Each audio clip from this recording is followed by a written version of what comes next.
तो आज मुझे पढ़ाना है आप लोगों को मौद्रिक नीति, है ना। मौद्रिक नीति के बारे में मैंने काफ़ी चीज़ें आपको बताई, आपको एक कॉन्सेप्ट बताया, चीज़ें बताई कि मौद्रिक नीति जो होती है वो महंगाई पर या मुद्रास्फीति पर नियंत्रण करने का काम करती है ना। या फिर यदि मान लीजिए महंगाई की स्थिति नहीं भी है तो महंगाई की स्थिति को क्रिएट करना भी ज़रूरी है। मंदी की स्थिति भी ठीक नहीं है ना। चीज़ें बहुत ज़्यादा सस्ती हो जाएंगी तो मार्केट भी रुक जाएगा, तो उसके लिए भी आरबीआई टूल्स यूज करता है। क्या होता है टूल्स, बहुत सिंपली समझिए, बैंक के माध्यम से होता है। सारे टूल्स बैंक के लिए है। जो बैंकिंग सिस्टम है, बैंकिंग सिस्टम से जुड़ा हुए सारे टूल्स हैं, ठीक है। क्या क्या टूल्स रहेंगे जिनको हम देखेंगे, एक होता है बैंक रेट, ठीक, ये हम देखेंगे।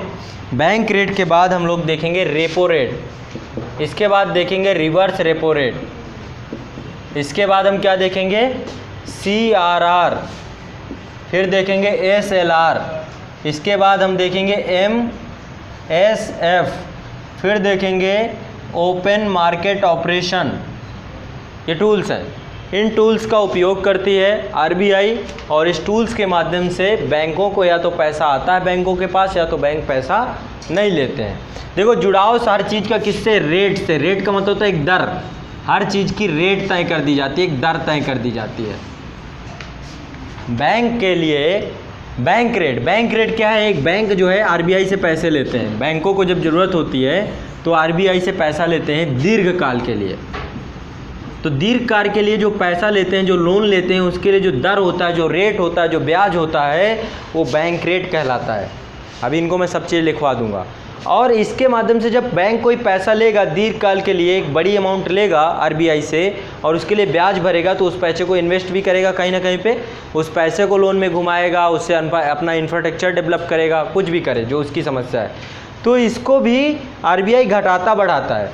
यदि आरबीआई इसी दर को बढ़ा देगा तो बैंक दीर्घकालीन लोन नहीं लेंगे या लेना कम कर देंगे, कम मात्रा में लेंगे। तो बैंकों के पास जब पैसा नहीं होगा तो लोगों के पास नहीं पैसा होगा। देखो आज के टाइम पे क्या है, बैंक के पास ज़्यादा पैसा है तो बैंक क्या करता है, ब्याज दर अपनी कम कर देता है, और ब्याज दर कम कर देगा तो क्या होगा, लोग ज़्यादा पैसा बैंकों से लेंगे। यदि बैंक के पास पैसा कम है तो बैंक क्या करेगा, ब्याज दर अपनी बढ़ा देगा, और जिससे लोग पैसा कम लेने के लिए प्रोत्साहित नहीं होंगे। या बैंक को कहीं से महंगा पैसा मिल रहा होगा तो महंगे में उठाएगा भी, समझ रहे हैं। यानी बैंक का जो खर्चा आएगा, बैंक उसी हिसाब से ब्याज दर का निर्धारण करता है अपने हिसाब से, और उस ब्याज दर का निर्धारण करने के बाद ही उसको बेचता है। मान लो 10 रुपए की कोई चीज़ आप खरीदते हो तो आप 12 रुपए की तो बेचोगे, 9 रुपए की तो नहीं बेचोगे ना। वैसे ही बैंक को क्या है, यदि ब्याज कहीं से, मान लो कहीं से वो पैसा ले रहा है, जैसे कि आपने पैसा दिया बैंक को, बैंक ने आपको दिया 4%, लेकिन बैंक ने आपके पैसे को घुमाया भी 8% पे, 4% खुद कमा रहा है, समझ रहे हैं। तो बैंक को या तो आरबीआई पैसा देगा या तो आप दोगे, दोनों में से कोई देगा, या तो आप देकर आओगे या तो आरबीआई से लेगा, या तो मार्केट में और भी बहुत सारे तरीके होते हैं, शेयर मार्केट में आईपीओ जारी कर देगा, है ना, बहुत सारी चीज़ें हैं, या गवर्नमेंट सिक्योरिटी को सेल करेगा, परचेज करेगा, 50 तरीके होते हैं बैंकों के पास पैसे के लिए। लेकिन जो आरबीआई से पैसा जाता है, ज़्यादातर पैसा लोगों के द्वारा जमा किया जाता है। बैंक का मतलब क्या, उसके पास एक बहुत बड़े मात्रा में कस्टमर है, वो कस्टमर पैसा जमा करते हैं निकालते हैं, जमा करते हैं निकालते हैं, एक ट्रांजैक्शन बना हुआ है ना। बैंक में पैसा आता है और जाता है, और बैंक उसको आरबीआई के पास CRR SLR के रूप में रखता है, और रखने के बाद जो है जब ज़रूरत पड़ती है तो आरबीआई से लोन ले सकता है वो, ठीक है। तो जब बैंक रेट क्या होती है, एक दर है, जब दीर्घकाल के लिए बैंक के द्वारा पैसा लिया जाता है तो बैंक रेट में लिया जाता है, ठीक है। और जब अल्पावधि के लिए लिया जाता है, कम समय के लिए कि 10 से 15 दिन के लिए, तो उसके लिए रेपो रेट होता है, ठीक। अल्पावधि से आपके पास कोई आदमी आए, वो कहे कि मुझे 20 साल के लिए पैसा चाहिए, तो आप अपना, मान लो मैं आपके पास आता हूँ और आपसे कहता हूँ कि मुझे 10 लाख रुपए आपके पास हो तो दे दीजिए। आप कहते हैं हाँ रखे हैं, दे दूँगा।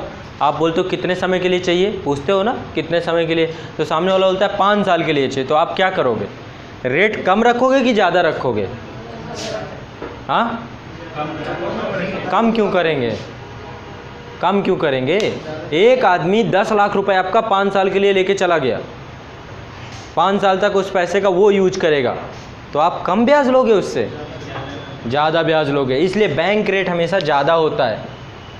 कोई आदमी ऐसा है बोले कि 15 दिन के लिए चाहिए, बस मुझे 15 दिन के लिए चाहिए और फिर मैं वापस कर दूंगा आपका पैसा, तो फिर आप ये क्या है, अल्पावधि ब्याज दर। जब बैंकों के पास पैसा की कम की ज़रूरत पड़ जाती है, कभी पैनिक में आ जाते हैं, तो क्या होते हैं, आरबीआई के पास जाते हैं, अपनी गवर्नमेंट सिक्योरिटी रखते हैं और रखने के बाद अल्पावधि कुछ समय के लिए उससे ब्याज ले लेते हैं, अल्पावधिक ब्याज दर। तो ये क्या होती है, ये भी होती है, अभी मैं बताऊंगा। इस समय यदि करंट का बताऊं, अगर 1 अगस्त 2018 मॉनेटरी जो अभी मौद्रिक नीति आई थी, आरबीआई ने अभी जारी की थी अगस्त में, अब आएगी नेक्स्ट मौद्रिक नीति आपकी आएगी कब, अक्टूबर में। तो अगस्त के हिसाब से अभी आपका बैंक रेट चल रहा है 6.75%, बैंक रेट चल रहा है 6.75%, ठीक है। और रेपो रेट आपका कम होता है, अल्पावधि ब्याज दर होता है, तो रेपो रेट आपका चल रहा है 6.5%, बैंक रेट से कम है, ठीक है। और रिवर्स रेपो रेट क्या होता है, आरबीआई को जब पैसों की ज़रूरत पड़ती है और आरबीआई बैंकों से पैसा लेता है तो वो रिवर्स रेपो रेट होता है। तो आरबीआई को जब देना होगा तो महंगे में देगा और जब लेना होगा तो सस्ते में लेगा, क्योंकि अब अपनी बारी है। तो ये सस्ता रहता है 6.25%। या फिर ये कहिए कि आरबीआई के पास बैंक जो है रिवर्स रेपो रेट के रूप में पैसा रख सकते हैं। ये पैसा आपको ज़रूरत तो नहीं है, पूछते रहेंगे आरबीआई से पैसे की ज़रूरत है क्या भाई, 6 उनको रखेंगे तो 6.25% उनको वो भी तो मिलेगा, ब्याज भी तो मिलेगा, है ना, फ्री में पैसा थोड़ा ना रख रहे हैं, ये भी बात है। तो कुछ पैसा मिलेगा। CRR ये क्या है, एक पैसा मेंटेन करना पड़ता है। जो कस्टमर का पैसा आता है बैंक के पास तो सारा पैसा लोन पे बैंक नहीं उठाता। ये CRR और SLR, एक को कैश में, ये कैश में रखा जाता है और ये लिक्विड रूप में रखा जाता है, तरल रूप में रखा जाता है। लिक्विड में गोल्ड आता है आपका, सोने में रख सकते हैं, गवर्नमेंट सिक्योरिटीज़ होती हैं, है ना, कैश में भी रखा जा सकता है और SDR में रखा जा सकता है, फॉरेक्स रिजर्व में रखा जा सकता है। तो बहुत सारी चीज़ें जो तरल रूप में होती हैं तो वो अलग है, उसके बारे में। तो ये क्या है, एक पैसा मेंटेन, जैसे कि आपने 100 रुपये जमा किया तो 100 का 100 रुपये बैंक नहीं उठा सकता है लोन में, उसको कुछ पैसा रखना पड़ेगा अपना CRR और SLR के रूप में। इस समय CRR 4% है, यानी 100 रुपये में 4 रुपये यहाँ रखना पड़ेगा उसे, और SLR कितना है, 19.5% है अभी इस समय, 19.5% SLR है। तो इतना रुपया उसको यहाँ, यानी कि टोटल कितना हो गया, ये 23.5 रुपया उसको उठा के रख देना पड़ेगा। आपने यदि 100 रुपये जमा किया तो 100 रुपये में CRR और SLR के रूप में बैंक 23.5 रुपये चुपचाप रख देगा, उसको वो टच नहीं करेगा, ठीक। बाकी के पैसे को आपको लोन में घुमाना वो शुरू करेगा। क्लियर, ये रूल है। इसके बाद आपका MSF होता है, मार्जिनल स्टैंडिंग फैसिलिटी। देखो क्या होता है, जो रेपो रेट होता है यानी अल्पावधि ब्याज दर, जब आप लेते हो तो अल्पावधि ब्याज दर के लिए आपको गवर्नमेंट सिक्योरिटीज़ रखनी होती हैं। क्या रखना होता है, गवर्नमेंट सिक्योरिटीज़ रखनी होती हैं। ऐसे नहीं ले सकते आप। आरबीआई से जब आप कहोगे कि मुझे पैसा चाहिए तो आरबीआई कहेगा बैंक से कि कुछ है तुम्हारे पास रखने के लिए, ऐसे कैसे दे दूँ इतना पैसा। तो बैंक क्या करता है, उसके एवज में गवर्नमेंट सिक्योरिटी उसको दे देता है और कहता है कि ये गवर्नमेंट सिक्योरिटी, मान लो 100 करोड़ रुपए चाहिए SBI बैंक को, किससे, आरबीआई से, तो 100 करोड़ रुपए की गवर्नमेंट सिक्योरिटी वो आरबीआई के पास रख देगा।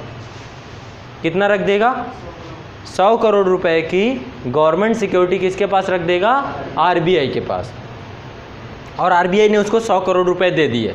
इसके बाद दोनों के बीच में एक बॉन्ड साइन होता है, आरबीआई और एसबीआई के बीच में बॉन्ड ये साइन होता है कि 15 दिन बाद, क्योंकि रेपो रेट है, अल्पावधि, कुछ समय के लिए लिया गया है पैसा, तो 15 दिन के लिए, 10 दिन के लिए, 15 दिन के लिए, कुछ भी हो, उस अवधि के अंदर उसको वो खरीद लेगा। कितने में खरीदेगा, जितना रेट चल रहा होगा। रेट है 6.5%, रेपो रेट चल रहा है, इतना इंटरेस्ट देके उसको खरीद लेगा। समझ रहे हैं, वो गवर्नमेंट सिक्योरिटी को खरीद लेगा, पूरे गवर्नमेंट सिक्योरिटी को। तो ये रेपो रेट होता है, अभी चर्चा करेंगे। लेकिन जो एमएसएफ है, एमएसएफ एक फैसिलिटीज़ दी गई है किसको, कमर्शियल बैंक को, scheduled commercial bank, scheduled commercial bank. RBI ने कुछ बैंक, जो आरबीआई एक्ट है 1934, आरबीआई एक्ट 1934 है जिसके तहत रिजर्व बैंक ऑफ इंडिया की स्थापना हुई है। तो उस एक्ट के तहत एक अनुसूची है, शेड्यूल्ड है, सेकंड अनुसूची है, दूसरी अनुसूची उस एक्ट में, जिसमें कुछ बैंकों का नाम लिखा हुआ है, कुछ बैंकों का नाम लिखा हुआ है, इसलिए इन बैंकों को बोलते हैं शेड्यूल्ड कमर्शियल बैंक। अभी चर्चा करेंगे भारत में कौन से बैंक शेड्यूल्ड कमर्शियल बैंक हैं। जो आरबीआई की अनुसूची नंबर 2 में जिनका नाम लिखा हुआ है वो शेड्यूल्ड कमर्शियल बैंक की श्रेणी में आते हैं। तो ये फैसिलिटी दी गई शेड्यूल्ड कमर्शियल बैंकों को कि वो चाहे तो एसएलआर से जितना उनका टोटल, मतलब इसमें भी एक परसेंटेज बना दिया गया है, अभी मैं इसकी चर्चा करूंगा कि कितना पैसा, उससे भी गवर्नमेंट सिक्योरिटी मान लो रखी हुई है यहाँ पे, जो भी एसएलआर के पैसे का उपयोग कर सकते हैं रेपो रेट लेने में। देखो वैसे तो सीआर एसएलआर छुआ नहीं जा सकता, आपके पास आया आके आपको मेंटेन करके रख देना है उसको, ठीक है। किसी और का पैसा है, उस पैसे को आपको हटा करके रख देना है, पूरा खर्चा नहीं करना। मान लो बड़ा आसान भाषा में समझाता हूँ, मान लो आपके घर में आपके पिताजी आए, पिताजी 100 रुपये लेके आए और 100 रुपये लेकर आके आपको बोले कि बेटा 100 रुपये ये रख लो, आपको पकड़ा दिए। आपने क्या किया, उस 100 रुपये से तुरंत 4 रुपये निकाल के एक गुल्लक में डाल दिए सीआरआर के रूप में, 4 रुपये एक गुल्लक में डाल दिए, दूसरे गुल्लक में 19.5 रुपये डाल दिए। आपने क्या किया, सीआरआर और एसएलआर को मेंटेन कर दिया तुरंत कि भाई कभी मजबूरी आ गई, कुछ आ गई तो ये पैसा तो कैश में रह गए। 4 रुपये हमेशा कैश के रूप में रहेंगे, रुपये के रूप में रहेंगे। लेकिन जो 19.5 रुपये है, ये 19.5 रुपये का आप सोना खरीद के रख सकते हो, चाहो तो सोना खरीद लो, गवर्नमेंट सिक्योरिटी खरीद लो, 19.5 रुपये का फॉरेक्स रिजर्व खरीद लो, जो भी खरीद, एसडीआर खरीद लो, जो भी खरीदना हो खरीद करके आप यहाँ पर इसको भी रख सकते हैं। आपने इधर ये 2 रूप में पैसा रखा है, इनको छू नहीं सकते आप, इन्हें खर्च नहीं कर सकते, ये आपको मेंटेन करके रखना पड़ेगा। बाकी का जो पैसा आपके पास बचा, वो पैसे को आप कुछ भी कीजिए, घर का सामान लाइए, सब्जी लेकर आइए, जो लेकर आइए, जो आपको लाना हो लाइए, इन्वेस्ट कर दीजिए, अपने बिजनेस में लगा दीजिए, स्कूल जाने में लगा दीजिए, जहाँ आपको लगाना हो। तो यहाँ पे इसी तरीके से बैंकें भी करते हैं, बैंक को आप जाके पैसा दे के आते हो और बैंक आपका एक गुल्लक में डाल देता है एक पैसा सीआरआर कैश के रूप में, और दूसरे गुल्लक में पैसा डाल देता है 19.5 ये एसएलआर, ठीक है। ये इतना इसमें डाल देता है और डालने के बाद चुपचाप बाकी के पैसे से अपने खर्चे चलाता है, लोन उठाता है, बाकी सब काम करता है। ये उसे करना पड़ता है, इसका टाइमिंग होता है हर 15 दिन में, हर फोर्टनाइट, हर फ्राइडे टू फ्राइडे। जैसे आज ही फ्राइडे है, मान लो आज फ्राइडे है, ठीक है, और अगले 7 दिन बाद फिर फ्राइडे आएगा, फिर अगले 7 दिन बाद फिर फ्राइडे आएगा, ठीक है। तो आज वाले फ्राइडे में जितना बैंक के पास पैसा आया, टोटल पैसा आज हर 15 दिन बाद इसे कैलकुलेट करना होता है। आज फ्राइडे में जितना बैंक के पास पैसा है, कल तो चेंज हो जाएगा ना, कल कुछ जमा हो जाएगा, कुछ निकल जाएगा परसों। तो इसको एक सिस्टम बना दिया कि हर 15 दिन में आपको हर फ्राइडे को, जैसे आज फ्राइडे है तो आज के टोटल पैसे का आपने मेंटेन कर दिया सीआरआर एसएलआर। इसके बाद 15 दिन बाद फिर फ्राइडे आएगा, फिर उसका आप मेंटेन कर दीजिए सीआर एसएलआर। फिर अगला 15 दिन बाद फिर फ्राइडे आएगा, तो हर फ्राइडे टू फ्राइडे इसको मेंटेन करना पड़ता है बैंकों को। सैटरडे संडे ऑफ रहता है आज के टाइम पे बैंकों में, है ना, सैटरडे संडे छुट्टी दे दी गई ना, और बैंक की टाइमिंग अब बढ़ा के 5 बजे हो गई है, 5 बजे तक बैंक खुलते हैं, है ना। अब बैंकों की टाइमिंग बढ़ा दी गई। क्या हुआ, अच्छा 2 सैटरडे ऑफ रहता है, 2 अभी ऑन,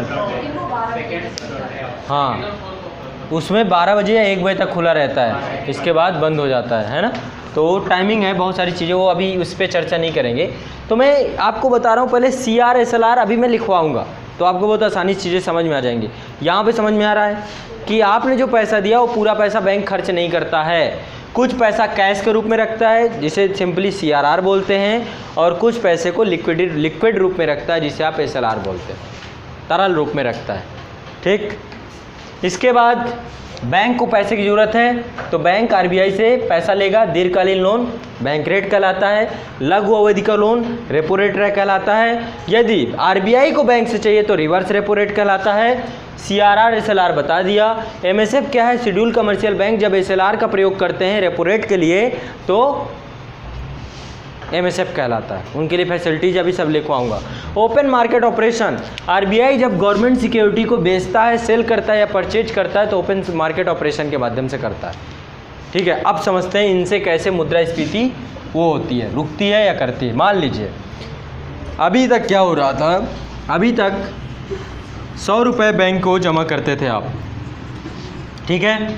आरबीआई ने सीआरआर क्या कर रखा, अभी मान लो महंगाई बहुत ज़्यादा बढ़ी हुई है, महंगाई का मतलब मार्केट में पैसा ज़्यादा है, महंगाई का मतलब मार्केट में पैसा ज़्यादा है, तो 100 रुपये में 4 रुपये तो कैश में रख दिया, 19.5 रुपये कहाँ पे रख दिया, एसएलआर में रख दिया गया। बैंक के पास कितना बचा, 76 रुपये 50 पैसे। इतने पैसे को अपने खर्चे निकाल रहा है, लोन पे उठा रहा है, बाकी सब काम कर रहा है। यदि आरबीआई को पैसा, आरबीआई ये चाहे कि ये 76 रुपये ना दे और कम दे, तो क्या करेगी, सीआरआर को बढ़ाकर कर दे 8%। मान लो 8% तो बहुत ज़्यादा हो जाएगा, लेकिन मान लो कर देती है 8%, और इसको कुछ नहीं करना है, इसको बढ़ाकर कर देना है 25%। तो अब टोटल कितने हो गए दोनों, 33। अब 33% पैसा बैंक को 100 रुपये में 33 रुपये यहाँ रखना पड़ेगा। अब बैंक के पास बचा मात्र सिर्फ और सिर्फ 67 रुपये। मार्केट में 10 रुपये इससे खींच लिया आरबीआई ने, 9.5 रुपये के आसपास आरबीआई ने खींच लिया तुरंत। तो मार्केट से कुछ पैसा आ गया, आ गया, फिर समझिए। आरबीआई में गए, आप किसी बैंक में गए, मान लो बैंक आप एसबीआई में खाता है आपका, वहाँ जाके 100 रुपये जमा किए, ठीक है। अभी वर्तमान में क्या है, 4 रुपये 4% की दर है सीआरआर की, यानी बैंक को क्या करना पड़ेगा, 4 रुपये इस गोलक में डालना पड़ेगा सीआरआर वाले में, ठीक है। 19.5% एसएलआर है, तो क्या करना पड़ेगा बैंक को, तुरंत 19.5 इस गोलक में डालना पड़ेगा अपने। तो टोटल कितना पैसा निकल गया इस बैंक के पास, 23.5 रुपये जो है बैंक के पास निकल गया। 23.5 रुपये आपका पैसा रख दिया गया। बाकी बैंक के पास खर्चा करने के लिए बचा 76.50 रुपये, 76.5 रुपया बैंक के पास बचा। अब इसको वो बैंक में उठाता, लोन में उठाता, सब कुछ करता है। तो लोन में उठाने का मतलब है मार्केट में 76 रुपये आ गए, नहीं 76 आ गए, मान लो 50 रुपये लोन में उठा दिया, बाकी से अपने खर्चे निकाल लिए, ठीक है। तो 50 रुपये मार्केट में आ गए।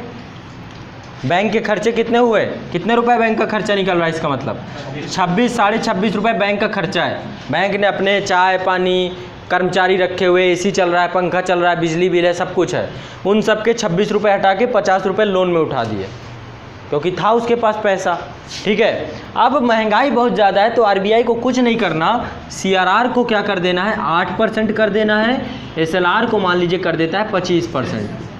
आरबीआई के ऊपर है, वो देखता है कितनी महंगाई है, कितना पैसा खींचना है मार्केट से, तो क्या करना है। अब देखो क्या होगा, इसके पास अब आप 100 रुपये जब जमा करके आए तो 8 रुपये इस गोलक में रखना पड़ेगा, पहले 4 रखना पड़ता था, अब 8 रखना पड़ेगा, यहाँ पे अब उसको 25 रुपये रखना पड़ेगा। तो टोटल कितना हो गया ये, 33 रुपये। अब उसके पास बचे कितने, 67 रुपये। अब 26 रुपये तो उसका खर्चा है, 26 रुपये खर्चा है, तो मार्केट में कितना जाएगा पैसा, हाँ 41.5। अब मार्केट में सिर्फ इतना रुपया ही जा पाएगा। पहले 50 रुपये जा रहा था, अब 9.5 रुपये, 8.5 रुपये कम हो गए, ठीक है, हाँ 40.5, तो 9.5 रुपये यहाँ पे कम हो गए। क्लियर, समझ में आया। मार्केट देखो, आरबीआई को एक ही काम करना है, पैसे को मार्केट से खींचना है, बस दिमाग में ही बैठा लो। कैसे खींच रहा है, इन दोनों टूल्स के माध्यम से खींच पा रहा है कि नहीं खींच पा रहा, खींच रहा है। यदि उसको लग रहा है कि पैसा मार्केट में और छोड़ दिया जाए, तो क्या कर देना है, इसको अगली मौद्रिक नीति में फिर घटा के कर देना है। यदि उसको लग रहा है कि अभी कुछ करना ही नहीं है, मार्केट फिट चल रहा है, तो 4% का 4 ही रखेगा बस, एज यू विश, आरबीआई की मर्जी। उसे तो पैसा मार्केट में भेजना है और अंदर करना है बस।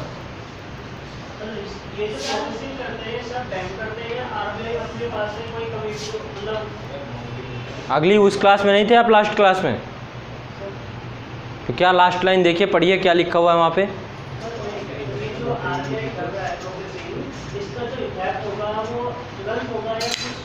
वो अलग इशू है, उस पर भी क्यों जा रहे हैं, मॉनेटरी पॉलिसी कितनी कारगर है उस पर नहीं जा रहे हैं ना। हम बात कर रहे हैं कि मार्केट में क्या प्रभाव पड़ेगा, अभी बैंक के ऊपर क्या प्रभाव पड़ेगा। बैंक के पास पैसा कम हो जा रहा है कि नहीं हो जा रहा, जब कम पैसा होगा तो कम ही तो उठाएगा, सिंपल सी बात। सीआरआर एसएलआर में ऐसा गवर्नमेंट रूल बना दे कि भैया सीआरआर में रखना आपको 20%, पहले हुआ करता था, एसएलआर में आपको रखना है 45%, तो बैंक करेगा क्या बेचारा, कितना पैसा यहाँ रखना है? 65% तो यहीं रखना है। 100 रुपये में 65 रुपये यहाँ रख दिया, बैंक के पास बचा 35 रुपये। 35 रुपये में करेगा क्या? अपने खर्चे निकालेगा कि लोन में उठाएगा? तो बैंक कर देंगे हड़ताल, बंद कर देंगे बैंक, लो चला लो खुद। जब खुद का खर्चा निकल नहीं रहा है तो जो घाटे का बिजनेस कौन करता है? आप पूरा पैसा यहीं रखवा लो, रख लो सिक्योरिटी में। हम भी लोन ना देंगे, आपको बोल देंगे 0-2% लोन मिलेगा। लोन माइनस में ले आएंगे। क्यों भाई? आप पैसा इसलिए बैंक में रखते हो कि घर से चोरी ना हो जाए, तो आपके पैसा ताकने के लिए हम पैसा रख रहे हैं, और उसका खर्चा आ रहा है हमारे ऊपर, लाइट बिजली सब कुछ, तिजोरी और किराए पे घर लिए हैं आपका पैसा ताकने के लिए। 5 लोग लगे हुए हैं, 8 कर्मचारी आपके पैसे को गिनते हैं, ये सब लगा रखे हैं, तो आपको इसका चार्ज देना पड़ेगा। पता चला 500 रुपये आप ही से लेने लगा हर महीने, ये 500 रुपये ये पैसा तकाई था, ये कट गया आपका। ऐसा भी पॉलिसी आ सकती है बैंकों की। आप फिर क्या करोगे? आप घर ही में रख लोगे, घर में सोचोगे कि एक ठो 15,000 की मस्त तिजोरी ले आएंगे, क्यों बैंक जाना, अपना तिजोरी में बंद करके रखेंगे, है ना। तो आरबीआई ऐसा भी तो नहीं कर सकती कि इतना बढ़ा दे। बैंकों के हित में होनी चाहिए चीज़ें, उसके लिए भारत सरकार अर्थव्यवस्था देखती है ना सारी, कि इकोनॉमी कैसे काम करे, वो अलग है। अभी वो उस चीज़ पे आते ही नहीं। मैं यहाँ पे बहुत सिंपली समझाना चाह रहा हूँ कि आप जो पैसा देते हो, किस तरीके से बैंक को मेंटेन करके रखना पड़ता है और किस तरीके से उसका इम्पैक्ट पड़ता है पैसा कम होने और ज़्यादा होने में। ये समझ में आ गया हो तो आगे बढ़ें। इसमें समझने में ज़्यादा कुछ रॉकेट साइंस है नहीं, है ना, कि कोई स्पेस में टेक्नोलॉजी बना रहे हैं, अंतरिक्ष। अभी आप लोगों ने देखा होगा हुसैन बोल्ट को। हुसैन बोल्ट कल शून्य गुरुत्वाकर्षण पे एक दौड़ हुई और उसमें उन्होंने सबसे तेज़ दौड़ना क्या, थे ही कितने लोग? 2-3 लोगों के बीच में जब रेस होगी तो सबसे तेज़ दौड़ने वाला वही होगा। आप अकेले दौड़ लो तो आप ही सबसे आगे पहुंचोगे। कछुआ यदि अकेले दौड़े तो सबसे फर्स्ट आएगा। हाँ, 3 लोगों के बीच में कंपेयर किया जाए तो माना जाएगा। चलो, क्या उनके पैर आम आदमी से बड़े हैं? अच्छा, फेफड़े हुसैन बोल्ट के आम आदमी से बड़े हैं। आम आदमी वो भी है।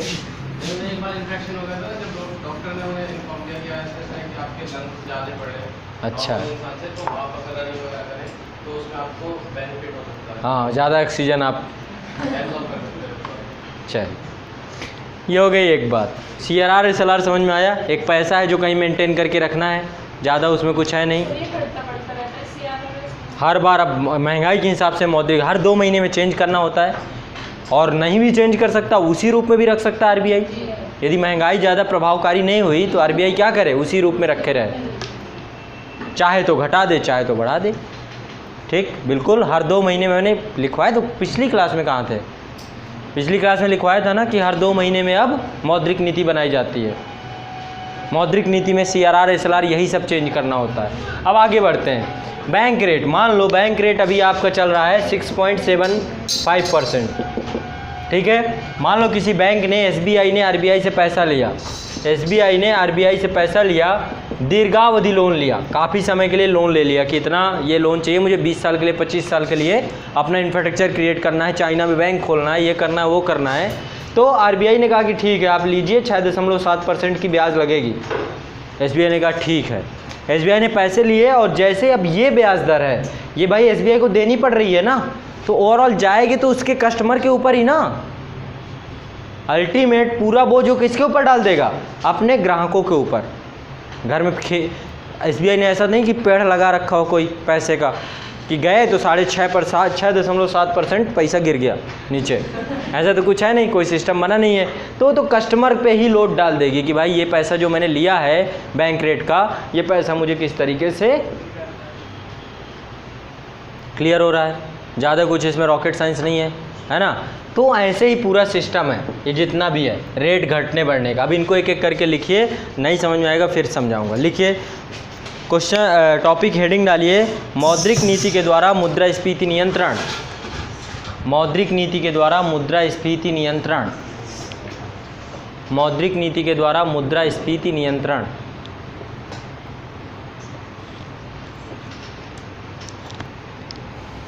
लिखिए, जिस दर पर RBI, सॉरी ये मत लिखिए, अभी आगे लिखिए, मौद्रिक नीति की प्रमुख नीतिगत दरों को मौद्रिक नीति की प्रमुख नीतिगत दरों को, मौद्रिक नीति की प्रमुख नीतिगत दरों को परिवर्तित कर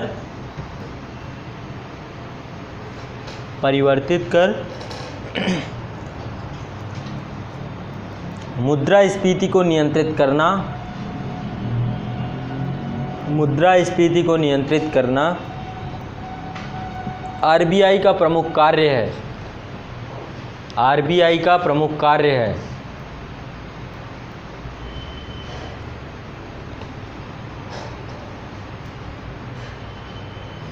आरबीआई का प्रमुख कार्य है। यहाँ मौद्रिक नीति की नीतिगत दरें,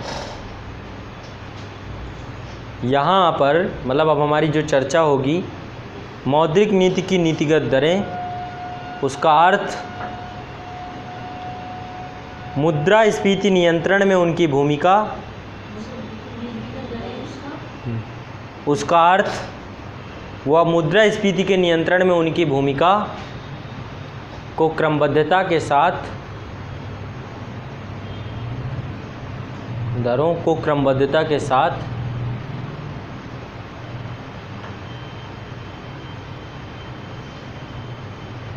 अध्ययन करेंगे। सबसे पहले डालिए बैंक दर, बैंक रेट। सबसे पहले डालिए बैंक रेट, बैंक रेट। आसान भाषा में लिखते जाइए, बहुत ज़्यादा क्रिटिकल नहीं करना है। लिखिए बैंक रेट के बारे में। जिस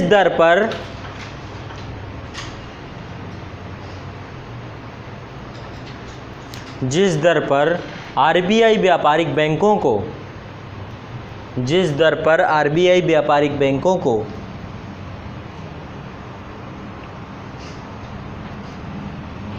दीर्घकालीन ऋण उपलब्ध करता है, दीर्घकालीन ऋण उपलब्ध करता है, दीर्घकालीन ऋण उपलब्ध करता है, वह बैंक दर कहलाती है।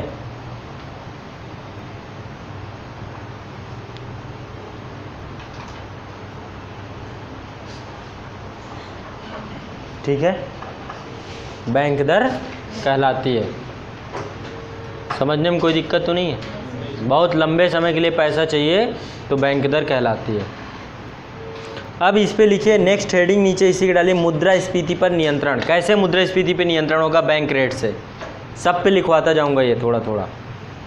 मुद्रास्फीति पे नियंत्रण,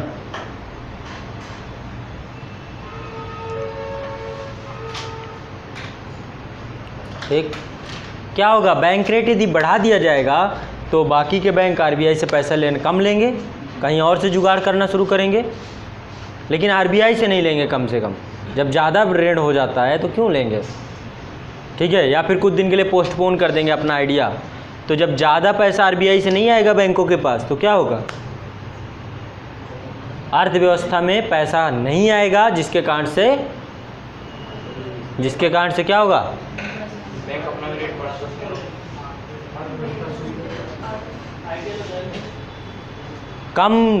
कम लोन लिया जाएगा बैंकों के द्वारा आरबीआई से, तो उससे क्या होगा? बाजार में तरलता रुक जाएगी, मुद्रा की तरलता रुक जाएगी, मुद्रा नहीं आएगी मार्केट में, कम आएगी, पहले की अपेक्षा कम आएगी। यानी एक टूल्स है ये भी, इसी को लिख लीजिए। लिखिए, यदि आरबीआई पहले की तुलना में बैंक रेट को बढ़ाती है या बैंक दर को बढ़ाती है, यदि आरबीआई पहले की तुलना में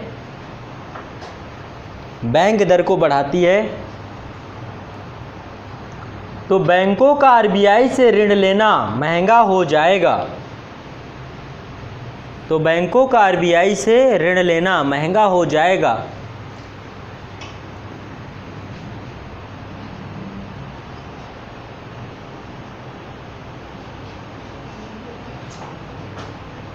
ऋण लेना महंगा हो जाएगा।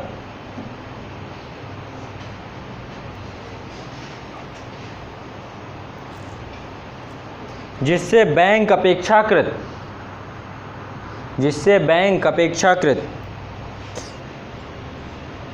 कम ऋण की मांग करेंगे, कम ऋण की मांग करेंगे और अर्थव्यवस्था में तरलता जाने से रुक जाएगी। और अर्थव्यवस्था में तरलता मतलब लिक्विडिटी, पैसा जाना, तरलता का मतलब पैसे से समझिएगा, तरलता जाने से रुक जाएगी। कोष्ठक में लिख लीजिएगा मुद्रा, तरलता के आगे कोष्ठक में मुद्रा लिख लीजिएगा। नहीं आपका भरोसा नहीं है तरलता को क्या समझें। तरलता जाने से रुक जाएगी। यह स्थिति मुद्रास्फीति को नियंत्रित करने में सहायक होगी।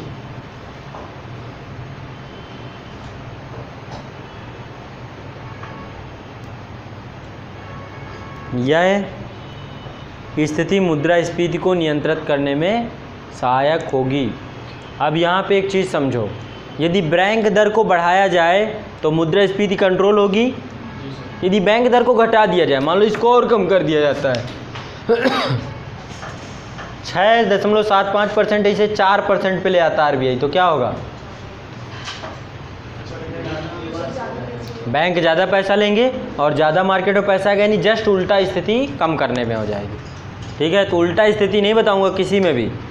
कम करेंगे तो ज़्यादा पैसा जाएगा, नहीं कम करेंगे तो कम पैसा जाएगा। ठीक, अगला नेक्स्ट, बैंक दर के बाद आइए रेपो रेट, रेपो दर, रेपो दर, रेपो रेट। देखिए जिस दर पर व्यापारिक बैंकों को, जिस दर पर RBI व्यापारिक बैंकों को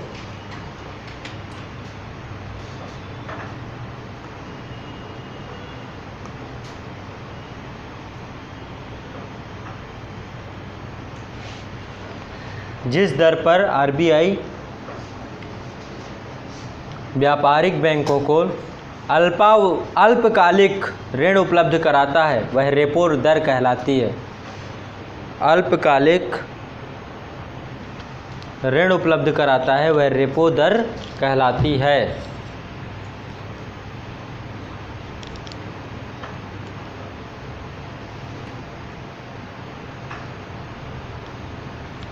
ठीक है,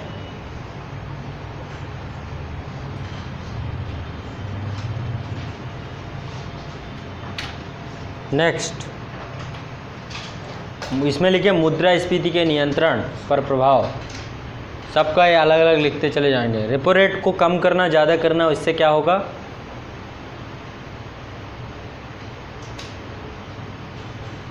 मुद्रास्फीति पर नियंत्रण का प्रभाव लिखिए।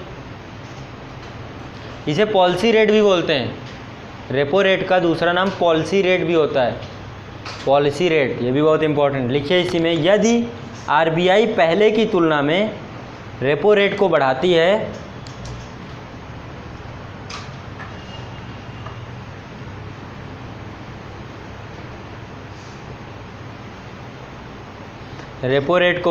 तो बैंक स्वतः ही आम जनता के लिए ब्याज दरें बढ़ा देंगे।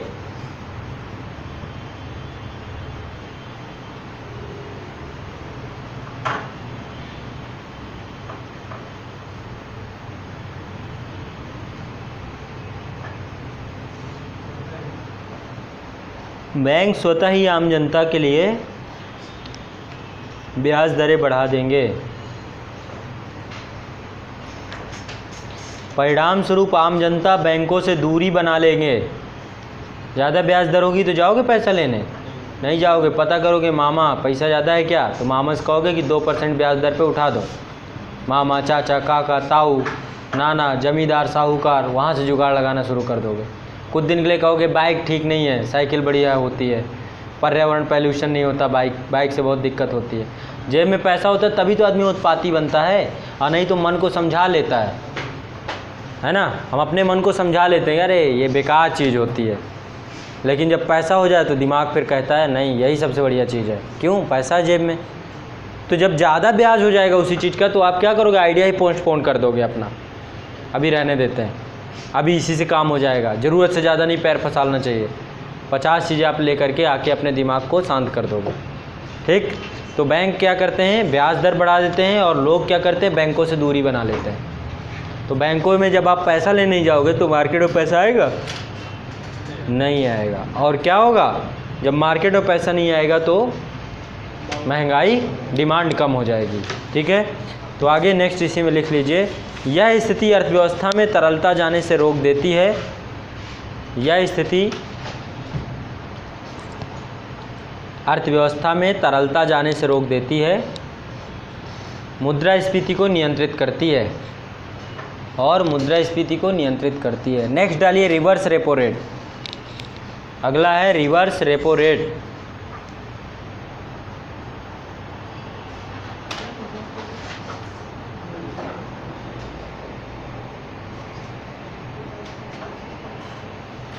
लिखिए इसमें, व्यापारिक बैंक जिस दर पर व्यापारिक बैंक जिस दर पर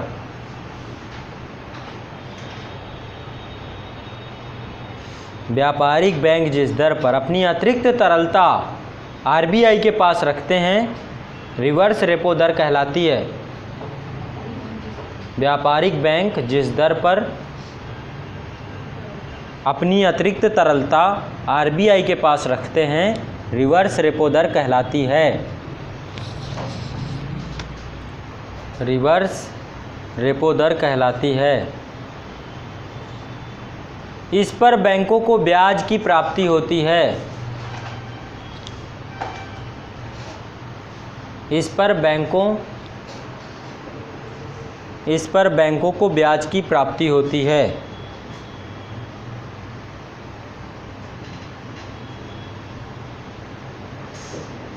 ठीक है, तो एक तरीके दोनों एक ही चीज़ है। यदि आरबीआई को ज़रूरत पड़ गई तो आरबीआई ने कहा बैंकों से कि भाई मुझे पैसे चाहिए, बैंक क्या करते हैं, रिवर्स रेपो रेट के रूप में रख देते हैं, या फिर बैंकों के पास ज़्यादा पैसा है तो बोलते हैं आप आरबीआई को कि रख लीजिए। ठीक है, रख लीजिए। आमतौर पे देखो होता क्या है, ये रेपो रेट और रिवर्स रेपो रेट 2 मिनट के लिए समझते हैं। रिवर्स रेपो रेट, ये दोनों को समझिए आप। जब अल्पावधि ब्याज दर के लिए कुछ समय के लिए क्या होता है कि बैंकों को ज़रूरत होती तो आरबीआई के पास जाते हैं, आरबीआई से पैसा लेने जाते हैं। आरबीआई के पास गए, आरबीआई ने उनसे कहा कितना पैसा चाहिए, इन्होंने कहा कि 100 करोड़ रुपए चाहिए 15 दिन के लिए, अल्पावधि के लिए 15 दिन के लिए मुझे 100 करोड़ रुपए चाहिए। आरबीआई ने कहा 100 करोड़ रुपए के एवज में रखोगे क्या, मैं 100 करोड़ रुपए तो तुम्हें दे रहा हूँ। तो आरबीआई इसने कहा कि भाई गवर्नमेंट सिक्योरिटी हैं, तो गवर्नमेंट सिक्योरिटी आरबीआई के पास रख दी जाती है 100 करोड़ की। आरबीआई 3-4 अटैची में पैसा भर के वो आप दे देता है कि ले जाओ। ठीक है, आरबीआई ने पैसा दे दिया इनको और इन्होंने गारंटी दे दिया आरबीआई के पास। अब इनके बीच में एक रीपर्चेज क्या होता है, एक बॉन्ड साइन होता है, जिसमें ये होता है कि जो 100 करोड़ की ये 100 करोड़ रुपए की जो गारंटी है, बैंक इसे वापस रीपर्चेज कर लेगा, वापस खरीद लेगा। तो जितना ब्याज दर उस समय चल रहा होता है उतना ब्याज दर को जोड़ करके वो पूरा फिर से उस समय की अवधि तक खरीद लिया जाता है। ख़त्म बात। यही उल्टा यहाँ पर होता है। जब आरबीआई यहाँ पे क्या होता है, आरबीआई को पैसे की ज़रूरत होती है तो वो क्या करता है, बैंकों के पास जाता है, बैंकों से कहता है कि आपके पास पैसा हो तो मुझे दे दीजिए। तो ये कहते हैं आरबीआई से कि कुछ है रखने के लिए। ठीक है, तो आरबीआई कहता है कि मेरे पास गवर्नमेंट सिक्योरिटी है, तो गवर्नमेंट सिक्योरिटी रख लेते हैं ये और आरबीआई को पैसा दे सकते हैं। ये मैं इसलिए बता रहा हूँ कि यदि कभी आए कि रिवर्स रेपो रेट और रेपो रेट के लिए कुछ पैसे, कुछ गवर्नमेंट सिक्योरिटी रखनी पड़ती है कि नहीं रखनी पड़ती, बिल्कुल रखनी पड़ती है। जब रेपो रेट में बैंक जाता है तो वो रखता है, और जब आरबीआई जाता है बैंक के पास तो वो भी रखता है, और बाद में उसको रीपर्चेज कर लिया जाता है। ठीक, अब बताओ इसमें कोई दिक्कत हो तो। रिवर्स रेपो रेट में प्रॉब्लम है, आरबीआई जब बैंकों से पैसा मांगता है तो बैंक क्या करते हैं, एक ब्याज दर पर पैसा देते हैं आरबीआई को, या आरबीआई के पास अपना पैसा रख देते हैं।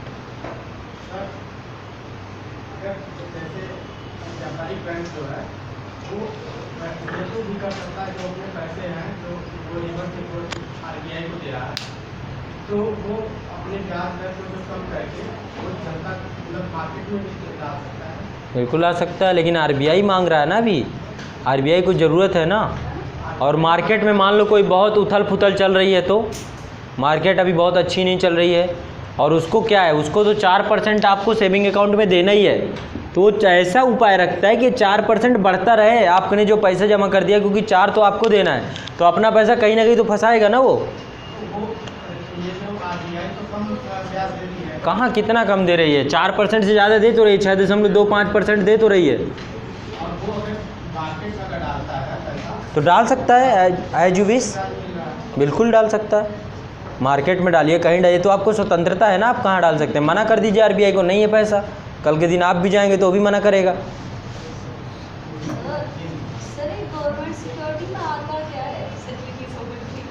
गवर्नमेंट सिक्योरिटी में क्या आता है, देखो गवर्नमेंट सिक्योरिटी क्या होती है, सरकारी प्रतिभूति होती है।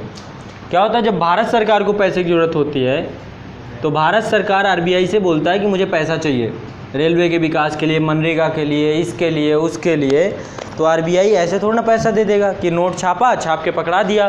तो भारत सरकार क्या करती है, गवर्नमेंट सिक्योरिटी बनाती है, एक बॉन्ड बनाती है, एक कागज़ का टुकड़ा है गवर्नमेंट सिक्योरिटी, बस ये समझिए। और उसमें लिखा रहता है 100 रुपया, 500 रुपया, 1000 रुपया बॉन्ड। वो स्टाम्प पेपर देखा है आपने, स्टाम्प पेपर में जाते हो तो वहाँ क्या रहता है, एक वैल्यू लिखी हुई है उस स्टाम्प पेपर की और ऊपर लिखा रहता है भारत सरकार।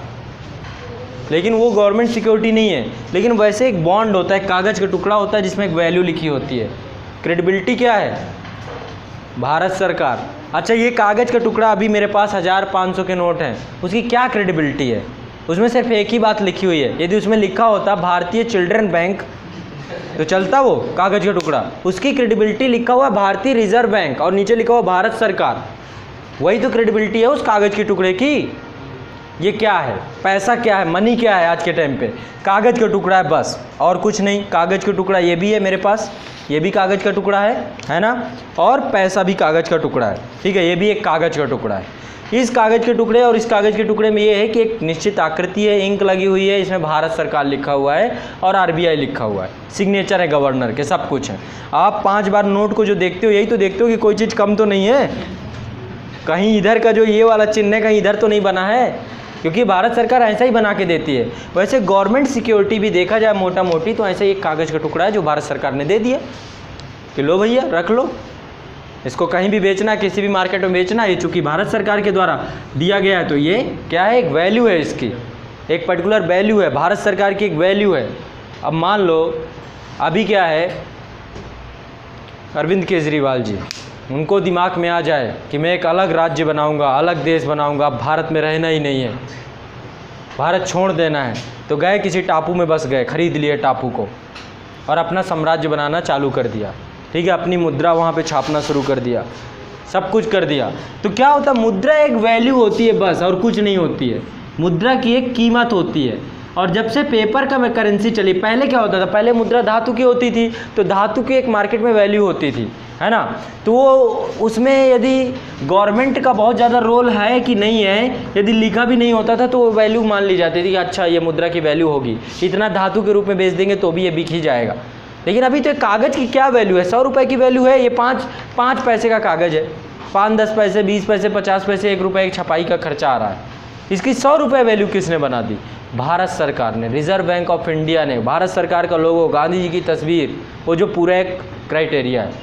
रातों रात सरकार कह दे हम नहीं मानते, बोल दिया 1000-500 की नोटों को कि हम नहीं मानते, हमारी नोटें बंद आज से, क्या वैल्यू, जीरो, फाड़ दो, फेंक दो, जो करना हो कर दो, गंगा नदी में बहा दो, समझ रहे हैं। वैसे ही भारत सरकार के द्वारा सिक्योरिटीज़ निकाली जाती हैं, आरबीआई को उन्होंने दे दिया 100 करोड़ रुपए, आरबीआई ने उसी एवज में उतना उसको वैल्यू के रूप में रख के छाप दिया नई नोटें, और छाप के भारत सरकार को पकड़ा दी कि लो जाओ खर्च करो, ठीक है। अब यही गवर्नमेंट सिक्योरिटीज़ हैं जो आप खरीद लेते हो, आप भी चाहो तो खरीद लो, आरबीआई के पास जाओ, बोलो मुझे 500 रुपये की गवर्नमेंट सिक्योरिटी दे दो, आरबीआई आपको दे देगी, ठीक। इसमें आपको 8% का ब्याज भी लेगा गवर्नमेंट सिक्योरिटी पे इन्वेस्ट करने के लिए, समझ रहे हो मेरी बात को, बहुत आसान है। गवर्नमेंट सिक्योरिटी बहुत ज़्यादा कुछ है नहीं। बैंकों के पास पैसा रखा हुआ, अचानक आ गया मार्केट, अब नोटबंदी के दौरान रातों रात पैसा आ गया बैंकों के पास, भर गया उनका पेटी सबका, तो अब पैसा कहाँ लगाएं, कहाँ खर्च करें, ये भी तो टेंशन की बात है। ऐसे थोड़ा है कि पूरे पैसे को बहा सकते हैं वो, किसी को भी आओ लोन ले जाओ, आओ लोन ले जाओ, आओ लोन बट रहा है, ऐसा थोड़ा ना करेंगे। तो क्या करें, रातों रात गवर्नमेंट सिक्योरिटी खरीद लिए कि चलो 4% मुझे इनको देना है सेविंग अकाउंट में, 8% मुझे यहाँ मिल रहा है, चलो मैं 20 करोड़ 300 करोड़ 500 करोड़ की गवर्नमेंट सिक्योरिटी खरीद लेता हूँ। आरबीआई के पास गए, गवर्नमेंट सिक्योरिटी खरीद ली, अपने पास रख लिया। इन्वेस्टमेंट है गवर्नमेंट सिक्योरिटी एक प्रकार का। और भारत सरकार को जब पैसा चाहिए होता है तो भारत सरकार को कुछ देना पड़ता है, अपनी क्रेडिबिलिटी देनी पड़ती है गवर्नमेंट सिक्योरिटी के रूप में, सरकारी प्रतिभूतियों के रूप में। उसकी एक वैल्यू होती है, उसकी एक कीमत होती है जो भारत सरकार उस पर लिख देती है। समझ रहे हो? ऐसा थोड़ा ना कि आरबीआई दे दनादन नोट छापती चली जाए, ऐसे थोड़ा ना नोट छपते हैं। सर, आरबीआई के पास तो गवर्नमेंट सिक्योरिटी होती है और बैंकों के पास जो आरबीआई वापस लेती है वो जो बैंक सिक्योरिटी मांगती है उनके पास कहाँ है? किनके पास? आपने बोला कि बैंकों को देनी होती है, वो बैंकों के पास भी देनी होती है। तो क्या होता है देखो, सिंपल से समझो, ये बैंक वाले क्या करते हैं, जैसे बैंक में बहुत सारा पैसा गया तो ये पैसा कई जगह इन्वेस्ट करते हैं, लोन के रूप में उठाते हैं गवर्नमेंट सिक्योरिटी के। लोन ज़रूरी थोड़ा ना है कि लोन का क्या सिस्टम है, आप खुद बताओ लोन का क्या सिस्टम है। आज आपको यदि मैंने लोन दे दिया, होम लोन, मान लो मैं बैंक हूँ, मैंने आपको होम लोन दे दिया, आप कल वापस कर दोगे क्या? आप तो वापस करोगे 500-500 रुपये की किस्त में ना, आप तो किस्त में दोगे ना। तो बैंक सिर्फ पूरा पैसा लोन में थोड़ा ना घुमाएगा कि सारा का सारा पैसा लोन ही में घुमा दो, सबको मोबाइल के लिए, कार के लिए, घर के लिए सबको लोन बांट दो। बस वो कुछ पैसा गवर्नमेंट सिक्योरिटी में फंसा के रखता है, गवर्नमेंट सिक्योरिटी परचेज करके रखता है अपने पास। समझ रहे हैं? ताकि 8% तो इधर से जैसे इनको सेल कर देगा तो 8% तो इधर से मिलना ही मिलना है उसे। क्लियर? उनके पास रहती है गवर्नमेंट सिक्योरिटी। हाँ, जो आरबीआई मुद्रा को छापता है, ऐसा जो जितना गोल्ड होता है उसके अकाउंटिंग ये सब पढ़ाऊंगा, बाद की बातें हैं, लेकिन ये सब पहले हुआ करता था, अब कुछ नहीं होता। ठीक है, सब बिना मतलब की चीज़ें अभी नहीं पूछिए। क्वेश्चन कुछ बात और चल रही है यहाँ, गवर्नमेंट सिक्योरिटी समझ रहा हो, गवर्नमेंट मैं देखो बहुत आसान बता रहा हूँ, अभी इन सबको तकनीकी भाषा में भी आप सब पढ़ोगे, लिखवा रहा हूँ, ज़्यादा मैं क्रिटिकल नहीं बना रहा हूँ चीज़ों को। गवर्नमेंट सिक्योरिटी सरकार की प्रतिभूति है, गारंटी है। जैसे कि आपको, अब आप ये बताओ, आप हो, आपके मेरे पीछे में आपने मुझसे कहा कि सर 500 रुपये मुझे आप 1 लाख रुपए दे दीजिए, मैंने कहा ठीक है। या फिर आप आए कोचिंग में, 1 लाख रुपए आपने फ़ीस जमा की, मैं आपको क्या देता हूँ बताओ? एक कागज़ का टुकड़ा। मैं आपको एक कागज़ का टुकड़ा दे रहा हूँ, यानी मैं आपको एक गारंटी दे रहा हूँ। और क्या दे रहा हूँ? आपने 1 लाख रुपए क्या किस लिए दिए हैं? ताकि मैं आपको एक सर्विस दूँ 1 साल तक। किस चीज़ की सर्विस? आपको सिलेबस कंप्लीट करने की सर्विस, आपको एग्ज़ाम के अनुरूप ढालने की सर्विस। वो सर्विस के लिए आपने मुझे पैसे दिए, मैंने आपको क्या दिया? एक कागज़ का टुकड़ा। यदि कल के दिन मैं वो सर्विस नहीं दूंगा तो आप क्या करोगे? उस कागज़ के टुकड़े के माध्यम से जा करके क्लेम कर दोगे। समझ रहे हैं? आप क्या, अभी मान लो हमारे बीच में कोई हो, आपने क्या किया? साइन कर दिया। आप एक साइन के एवज में इतनी बड़ी रकम लेके चले गए, और उस कागज़ के टुकड़े को मैं तभी मानूंगा जब मेरे साइन होंगे, उसमें मेरी मोहर होगी, तभी उस कागज़। ऐसे तो आप जाइए स्लिप छपवा लीजिए आज़ाद इस अकेडमी की, और उसमें 5-5 करोड़ की रकम भर के रखिए, मैं मानूंगा क्या? है ना? तो सारी कीमत क्या है? एक कागज़ के पेन और एक साइन की है, एक वैल्यू है उस चीज़ की। समझ रहे हैं? वैसे ही ये पूरी वैल्यूएशन होती है, हर चीज़ की वैल्यू होती है। गवर्नमेंट सिक्योरिटी एक कागज़ का टुकड़ा है जिसकी एक वैल्यू है जो भारत सरकार देती है। क्लियर? एक गारंटी है। हाँ,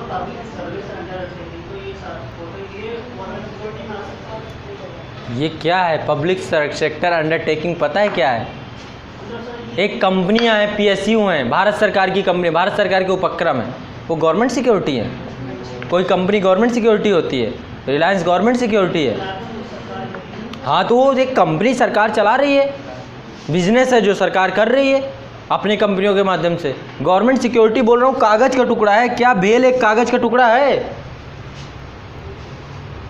कहाँ दिमाग चल रहा है? बता तो रहा हूँ, आगरा ग्वालियर नज़दीक है, ज़्यादा दूर नहीं है, इलाज कराइए।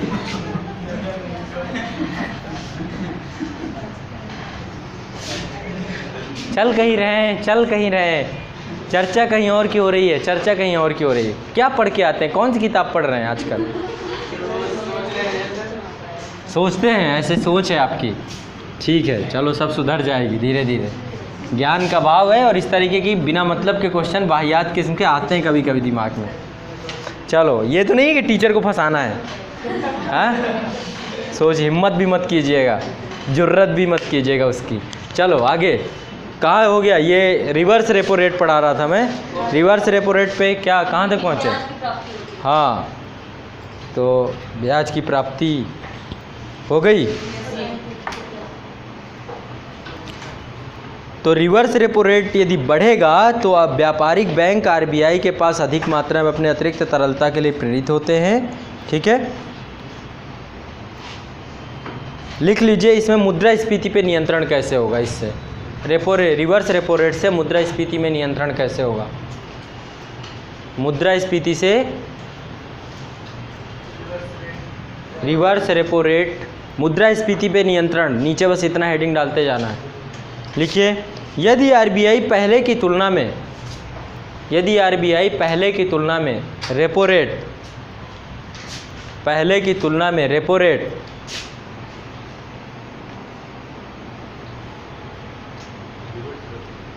हाँ reverse repo rate, reverse repo दर को बढ़ाती है, रिवर्स रेपो दर को बढ़ाती है, तो व्यापारिक बैंक आरबीआई के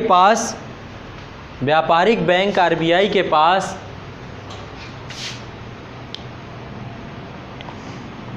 अधिक से अधिक मात्रा में अपनी अतिरिक्त तरलता को रखने का प्रयास करेंगे। अधिक से अधिक मात्रा में अपनी अतिरिक्त तरलता को रखने का प्रयास करेंगे।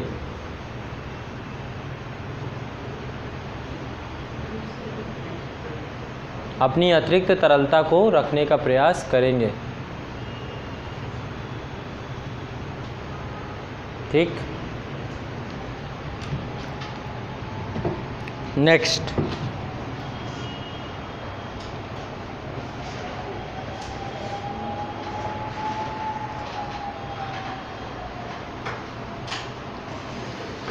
अगला है CRR, cash reserve ratio, Hindi में बोलते हैं नगद आरक्षण अनुपात। नगद आरक्षण अनुपात, cash reserve ratio, cash reserve ratio. मैंने आपको NDTL एक दिन बताया था। NDTL क्या है? Net demand and time liabilities. मैंने आपको बताया था कि बैंकों के पास जो पैसा आता है वो दो रूप में आता है। दो तरीके की लायबिलिटीज़ होती हैं। पहले होती हैं डिमांड लायबिलिटीज़, दूसरी होती हैं टाइम लायबिलिटीज़। डिमांड लायबिलिटीज़ का मैंने आपको बताया था कि करंट अकाउंट और सेविंग अकाउंट होते हैं, कासा होता है, और टाइम लायबिलिटीज़ में FD RD होते हैं। आप अपना पैसा या तो करंट अकाउंट में जमा करा रहे हैं, कोई कंपनी है तो कंपनी का करंट अकाउंट होता है, या फिर सेविंग अकाउंट में करा रहे हैं, या फिर आप FD या RD के रूप में पैसा अपना जमा कर रहे हैं बैंक के पास इस रूप में। इसको बोलते हैं, इन दोनों को जब आप इक्वल प्लस करते हैं तो निकल के आता है NDTL। तो टोटल जितना NDTL होता है उस पैसे को मेंटेन करना पड़ता है CRR और SLR के रूप में। ठीक, कितना? अभी 4% ये है, 19.5% ये है, आने वाले समय में चेंज होगा। हाँ, अब मौद्रिक नीति पढ़ते रहना, न्यूज़पेपर में आती रहेगी, अब अगली अक्टूबर में आएगी। ठीक है, तो नेक्स्ट डालिए, नेक्स्ट इसी में लिखिए CRR में व्यापारिक बैंक अपनी NDTL को लिख लीजिएगा, net demand and time liabilities. Net demand and time liabilities, net demand and time liabilities, NDTL का एक निश्चित अनुपात RBI के पास नगदी के रूप में रखते हैं। इसे ही CRR कहते हैं, इसे ही CRR कहा जाता है, इसे ही CRR कहा जाता है।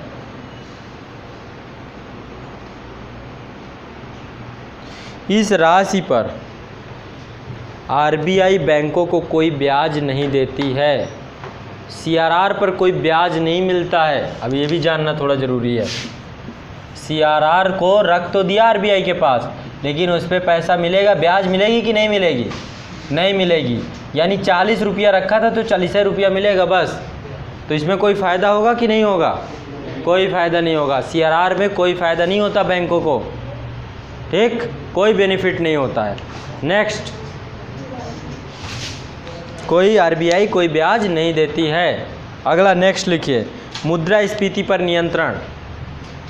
इसी पे नेक्स्ट हेडिंग, मुद्रास्फीति पर नियंत्रण।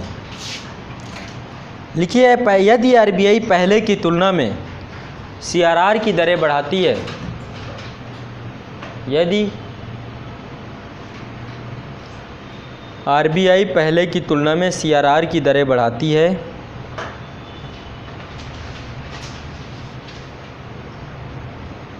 तो प्रत्यक्ष रूप से बैंकों की ऋण देने की क्षमता कम हो जाती है।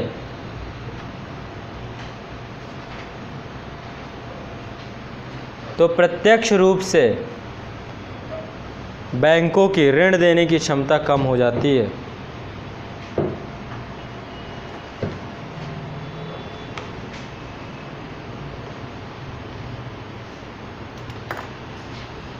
ऋण देने की क्षमता कम हो जाती है।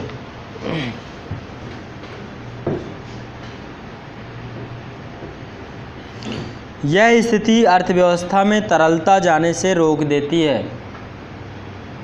यह स्थिति अर्थव्यवस्था में तरलता जाने से रोक देगी।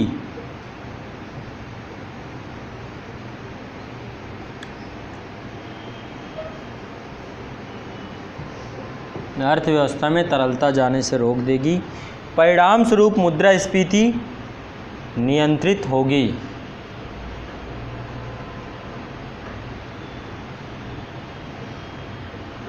क्या है, यदि इसको 4% से 5%, 6%, 7% कर दिया है तो क्या होगा? बैंक के पास पैसा कम होता जाएगा उसी एवज में, मार्केट में घुमाने के लिए, ठीक, इसी एवज में क्या हो जाएगा? मुद्रास्फीति नियंत्रित हो जाएगी। Next, SLR, statutory liquidity ratio, सांविधिक, हिंदी में है सांविधिक तरलता अनुपात, सांविधिक तरलता अनुपात, SLR, सांविधिक तरलता अनुपात।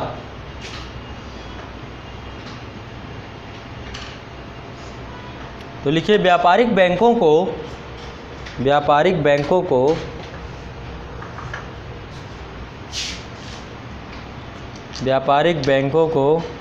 अपने NDTL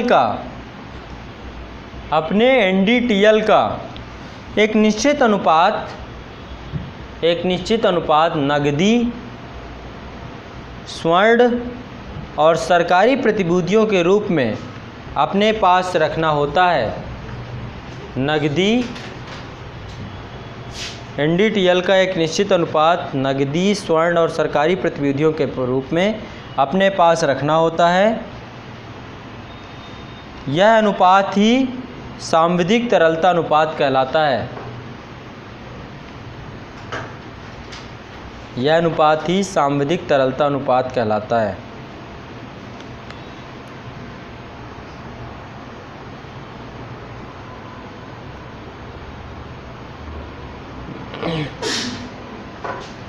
लिखिए, यदि RBI पहले की तुलना में मुद्रास्फीति पर नियंत्रण, कैसे मुद्रास्फीति पर नियंत्रण होगा? इससे मुद्रास्फीति पर नियंत्रण, लिखिए, यदि RBI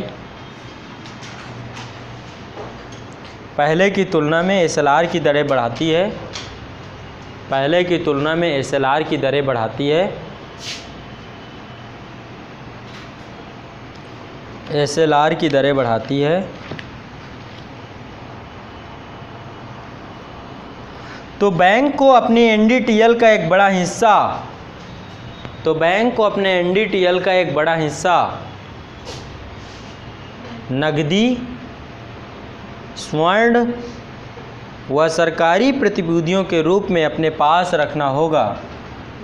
नगदी, स्वर्ण एवं सरकारी प्रतिभूतियों के रूप में अपने पास रखना होगा।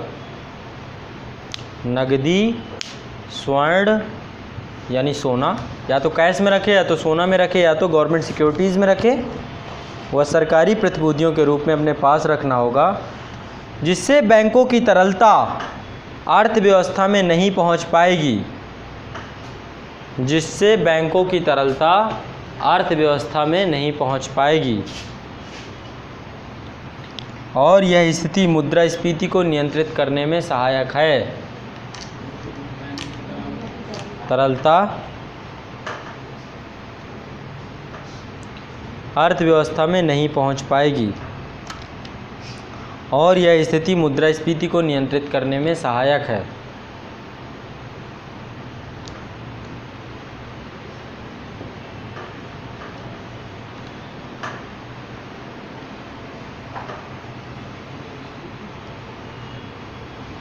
ठीक, नेक्स्ट।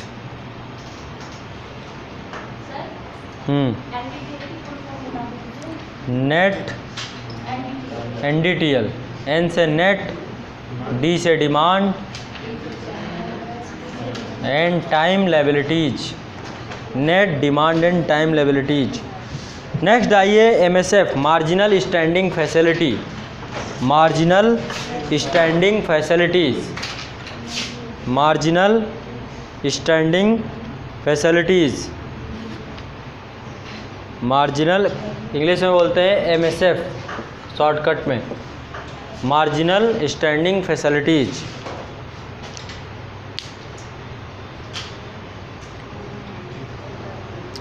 तो अब तो ये सुविधा धीरे धीरे बंद हो रही है, ठीक है। हाँ, इंग्लिश में यही इसका चलता हुआ रूप है, यही इंग्लिश है। हिंदी में भी आपको यही लिखना है, मार्जिनल स्टैंडिंग फैसिलिटी, ठीक है। इकोनॉमी में बहुत सारी टेक्नोलॉजी ऐसी है जो इंग्लिश में ही जानना बेहतर होगा, ज़्यादा हिंदी के चक्कर में रहेंगे पता चला अर्थव्यवस्था ही गड़बड़ा गई अपनी। तो MSF भी पूछा जाएगा आपसे और वो हिंदी इंग्लिश में सब में सेम होता है। लिखिए इसमें MSF के अंतर्गत बैंक अपने NDTL का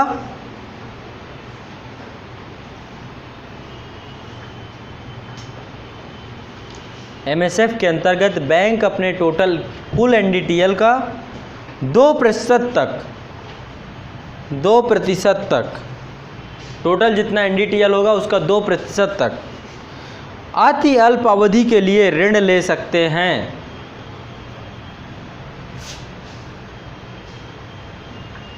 अति अल्प अवधि के लिए ऋण ले सकते हैं। किससे? इसमें SLR का प्रयोग करके, SLR के पैसे का प्रयोग करके, जो SLR में पैसा रखा है उस पैसे का प्रयोग करके ऋण ले सकते हैं अपने सांविधिक तरलता अनुपात का प्रयोग करके, अपने सांविधिक तरलता अनुपात का प्रयोग करके। तो ओवरनाइट के लिए होता है, अति अल्प अवधि के लिए होता है, पहली बात ये ध्यान रखना है। ये सिर्फ और सिर्फ ले सकते हैं शेड्यूल्ड कमर्शियल बैंक, सब नहीं ले सकते। SLR RBI देखिए क्या होता है, वैसे CR जो होता है CRR, ये होता है RBI के पास रखा जाता है। SLR जो होता है ये मेंटेन करके रखना होता है, गोल्ड में इन सब चीज़ों में ये सब पैसा रखना होता है। आम तौर पे देखा जाए तो इन्हीं के पास होता है, हाँ ठीक है। अब इस पैसे से भी कुछ निकाल करके वो रेपो रेट के रूप से, रेपो रेट से पैसा लिया जा सकता है। SLR का जहाँ पे प्रयोग हो तो एक मार्जिनल स्टैंडिंग फैसिलिटी दी गई है शेड्यूल कॉर्पोरेट बैंक को कि वो अपना पैसा जो है SLR के पैसे का भी उपयोग करके अल्प अवधि के लिए ब्याज दर ले सकते हैं। यहाँ से गवर्नमेंट सिक्योरिटी रखे, उन गवर्नमेंट सिक्योरिटी को उठाया, उसी को रख के निकाल लिया पैसा, ठीक। तो MSF एक तरीके की विशेष सुविधा दी गई है शेड्यूल कमर्शियल बैंक को। अब ये सुविधा बंद हो गई है, वैसे ये 2011 तक थी सुविधा MSF की, ठीक है। 9 मई 2011 को ये सुविधा बंद कर दी गई, इससे पहले होता था ये MSF का कॉन्सेप्ट, ये भी ध्यान रखना है, ऐसा ना हो कि आपको चीज़ें। तो इसमें लिख लीजिए मुद्रास्फीति में नियंत्रण। मुद्रास्फीति में नियंत्रण कैसे होगा? MSF के माध्यम से। 9 मई 2011 तक ही था ये। और अभी भी ऐसा नहीं है पूरी तरीके से, लेकिन क्योंकि जो RBI की मौद्रिक नीति आती है उसमें MSF दिखाया जाता है, MSF का आंकड़ा रहता है फाइनली। लेकिन अभी 9 मई 2011 से इस पे चर्चा चल रही थी और आम तौर पे अभी बहुत कमी है, रेयरेस्ट है, ठीक। लिखिए इसमें, यदि आरबीआई पहले की तुलना में एमएसएफ की दरें बढ़ाती है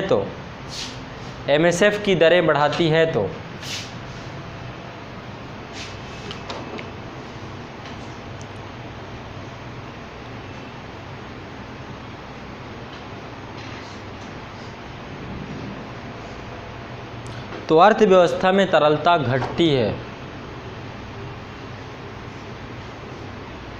अर्थव्यवस्था में तरलता घटती है और मुद्रास्फीति घटेगी। तरलता कम होगी तो मुद्रास्फीति भी घटेगी। नेक्स्ट है ओपन मार्केट ऑपरेशन।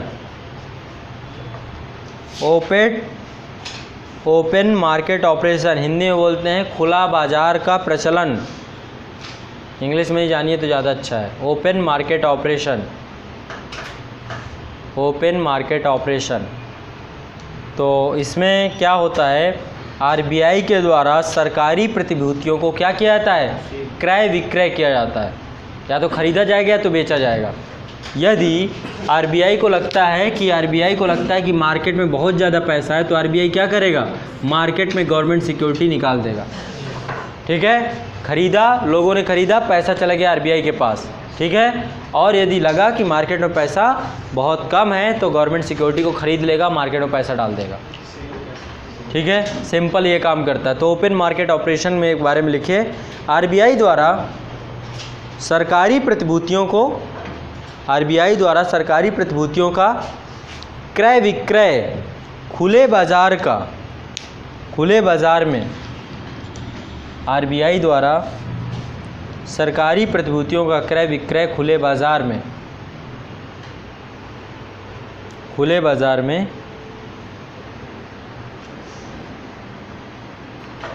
बाजार का प्राचलन कहलाता है या ओपन मार्केट ऑपरेशन कहलाता है।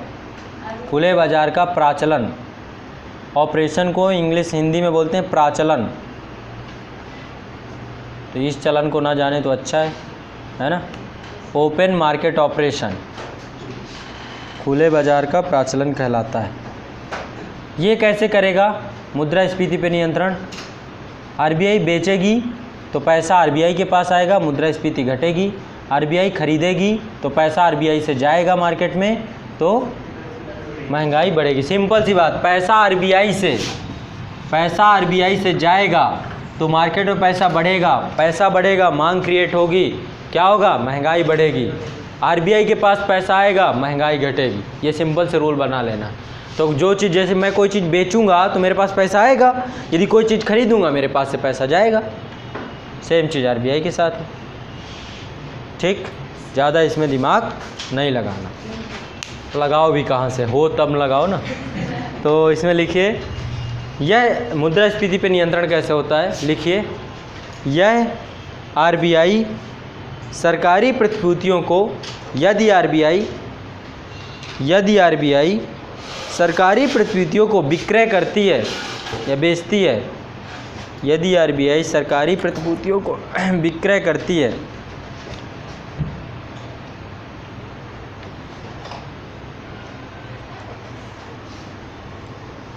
तो आम जनता की तरलता आरबीआई खींच लेती है। आम जनता का पैसा आरबीआई के पास चला जाता है। आम जनता की तरलता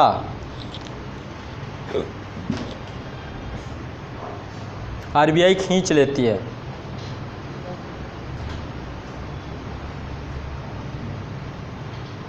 और तरलता कम होने से मुद्रास्फीति नियंत्रित हो जाती है। और तरलता कम होने से मुद्रास्फीति नियंत्रित हो जाती है।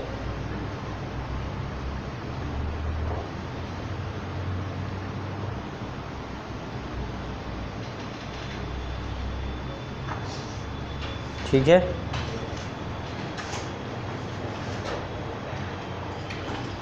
ये हो गया मौद्रिक नीति में कौन कौन से टूल्स का प्रयोग करती है आरबीआई। क्लियर। अब आगे हमें जो पढ़ना है कि मुद्रास्फीति पर नियंत्रण हम कैसे करते हैं, राजकोषीय नीति के द्वारा। मौद्रिक नीति कौन लेकर आता है, आरबीआई। राजकोषीय नीति कौन लेकर आता है, वित्त मंत्रालय, भारत सरकार लेके थी। अब सरकार कैसे मौद्रिक नीति का नियंत्रण करती है, मुद्रास्फीति का नियंत्रण करती है, तो आगे हम चर्चा करेंगे। अब नेक्स्ट कल की क्लास में करेंगे कि फिजिकल पॉलिसी क्या है, फिजिकल पॉलिसी क्या है, इसके द्वारा किस तरीके से पूर्ति की जाती है, मुद्रास्फीति महंगाई को कम किया जाता है, ये सब हम पढ़ेंगे। फिर इसके बाद मौद्रिक नीति और राजकोषीय नीति में क्या अंतर है या दोनों के बीच में क्या संबंध है, ये हम पढ़ने का प्रयास करेंगे। और इसके बाद मोस्ट इम्पोर्टेंट जो आपका बड़े, मुद्रास्फीति सफल है कि असफल है, मौद्रिक नीति आरबीआई के द्वारा जो मौद्रिक नीति जारी की जाती है वो सफल है या असफल है, वो जानने का प्रयास करेंगे, वो सब चीज़ें जानेंगे। इसके बाद ये चैप्टर हो जाएगा आपका ख़त्म। इसके बाद नेक्स्ट चैप्टर जो मैं लेकर आऊँगा, अगला चैप्टर आपका रहेगा एग्रीकल्चर सेक्टर, प्राइमरी सेक्टर। अब एक एक सेक्टर चालू कर दूंगा मैं, ठीक है। और लेकिन इससे पहले देखेंगे बैंक वैंक के बारे में थोड़ा जान लेंगे। मैं भारत में बैंकिंग का इतिहास पढ़ाऊंगा, सारे बैंकों को पढ़ाऊंगा, अभी कौन कौन से बैंक हैं, अभी करंट में जो अपडेट होगा, पेमेंट बैंक, स्मॉल बैंक, ये सब बैंक जो है ये भी यहीं पर ही पढ़ लें तो ज़्यादा बेहतर है ना। ये सब करने के बाद फिर एक एक सेक्टर पे आ जाएंगे। एग्रीकल्चर सेक्टर अलग से पढ़ाऊंगा। एग्रीकल्चर के बाद फिर आपका आ जाएगा उद्योग वाला सेक्टर, उद्योग वाला यानी द्वितीयक सेक्टर पढ़ाऊंगा। फिर टर्सरी सेक्टर यानी सर्विस सेक्टर पढ़ाऊंगा। इन तीनों के बाद जो है एक आपका मेन इम्पॉर्टेंट मुझे आना है आपके विदेश व्यापार पे, लेकिन उससे पहले खाद्य सुरक्षा वाला भी पढ़ना है, पीडीएस सिस्टम भी पढ़ना है। एग्रीकल्चर में ही आएगा खाद्य सुरक्षा और पीडीएस सिस्टम। फिर इसके बाद आपका आ जाएगा विदेशी व्यापार, फिर नियोजन पढ़ेंगे हम लोग, नियोजन किसे कहते हैं। फिर मैं बजट पढ़ाऊंगा, फिर बजट में ही टैक्स आ जाता है, बजट और टैक्स एक साथ रहते हैं। फिर टैक्स पढ़ाऊंगा, फिर भारत में निर्धनता और बेरोजगारी पढ़ाऊंगा, फिर केंद्रीय योजना परियोजना, और इसके बाद जो अभी करंट का थोड़ा सा टॉपिक मुझे जोड़ना होगा, बस इकोनॉमी ख़त्म हो जाएगी। ठीक है, लगभग अभी समय ये है कि हम लोग 20 दिन नहीं, 15 अक्टूबर लास्ट है हमारा, 15 अक्टूबर को डाउट सेशन रखेंगे, उसी दिन हम लोग कम्प्लीटली ख़त्म करेंगे। ठीक है, बहुत अच्छे से, आपका कुछ नहीं बचेगा। मैं कह रहा हूँ ना, अर्थव्यवस्था के आप मास्टर बन जाओगे। मास्टर मतलब यदि आप अच्छे से पढ़ लोगे तो, रिवीजन कर लोगे तो, और नहीं 15-20 किताबें खरीद लो, वही करते रहो आप। आपको क्या चाहिए, जैसे अभी मैं पढ़ा रहा हूँ, सब पूछ रहे हैं कौन सी किताब पढ़, मैंने आपको बताया ना टारगेट दिया था ना एक किताब का, चलना चाहिए वो परीक्षावाणी वाला, परीक्षावाणी की अर्थव्यवस्था पढ़ो, ख़त्म बात। सारी क्यों लाना, यहीं पर मिल जाएगा जगदम्बा बुक स्टॉल पे। नहीं मिलती तो बुक के लिए, बुक का या तो कहिए तो मैं आज एक काम करता हूँ, आज ही आपको लिस्ट दे देता हूँ, शाम को आपके ग्रुप में लिस्ट आ जाएगी। अब आप में से ग्रुप में कौन कौन नहीं जुड़ा है, ग्रुप में नहीं जुड़े, अच्छा